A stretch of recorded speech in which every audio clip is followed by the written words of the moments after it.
Bonjour, je veux faire rapidement une mise à jour de la situation actuelle. Donc, si on commence par, mince, si on commence par le jour, regardez, moi, ça, je considère que c'est assez constructif.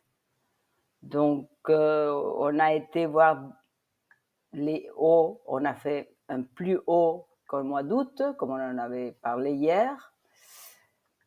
Là, on est venu retester d'abord le 9, le 21, jusqu'au 55, ça me paraît pas inquiétant. Donc là, on est bien, on a trouvé un support sur le 55. Notre indicateur stochastique est au plus bas, donc on peut encore baisser un peu ou rester un tout petit peu en bas, mais inévitablement, ça va tôt ou tard remonter, n'est-ce pas? Euh, et Et disons que ça, c'est constructif. En plus, je le regarde dans un contexte global où les marchés traditionnels sont plutôt orientés à la hausse. On va voir ce qui se passe avec les taux et les différentes déclarations et les indicateurs. Je voulais comme faire mention de quelque chose que je ne regarde pas lorsque je fais une analyse technique parce que c'est impossible de vraiment l'intégrer. Les prix vont nous le montrer a posteriori et c'est la situation de Silvergate suite à FTX en novembre. Donc, il se peut qu'il y ait encore des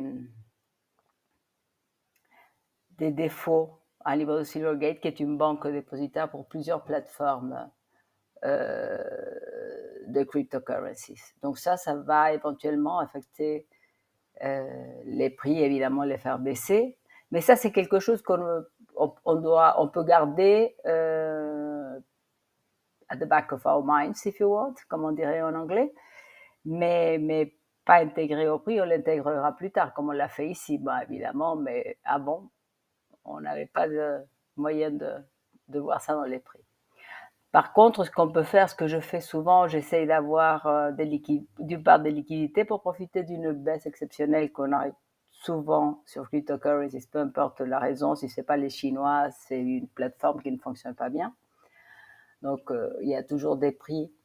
Donc, on peut toujours essayer de profiter de ce type de mauvaises nouvelles.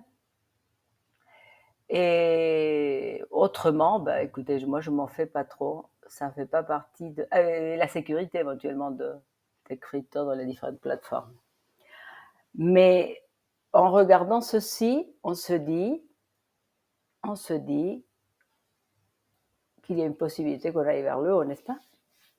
Donc moi, je ne prendrai pas des positions short dans ce type de situation. Est-ce que j'augmenterai? Oui, et pourquoi pas? Parce que je pense que ça va monter, je ne sais pas. Hein.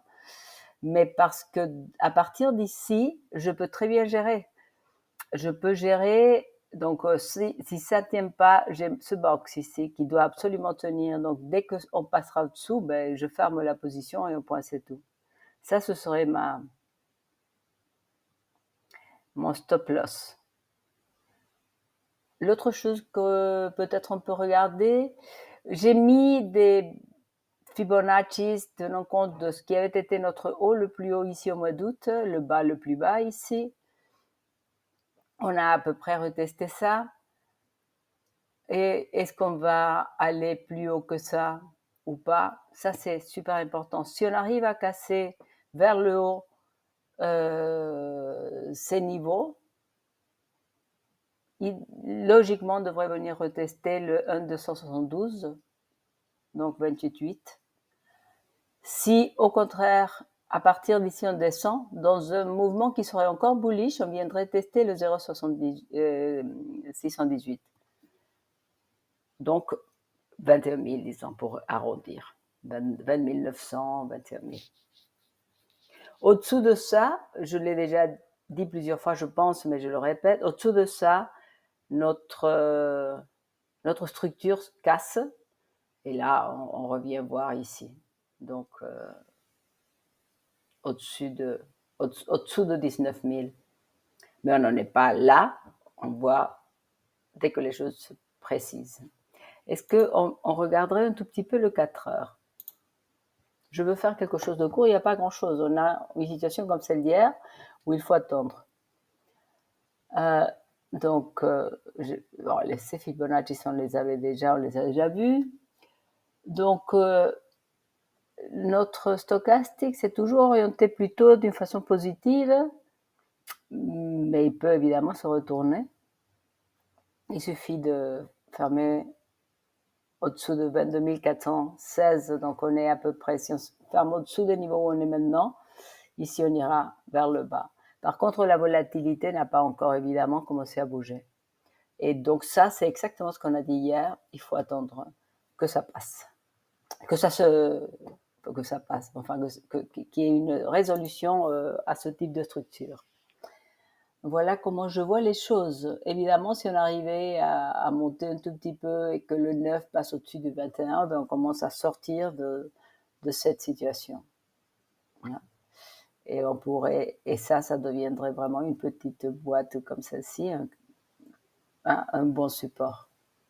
Pour l'instant, c'est en train est en train de se consolider à ce niveau-là, qui correspondent à rien, vraiment. C'est plus bas, à peu près. Donc voilà la situation telle que je la conçois aujourd'hui. Je vous laisse là. Si jamais il y a quelque chose, je ferai une petite mise à jour. Je vous souhaite une très bonne journée. Merci de m'avoir écouté.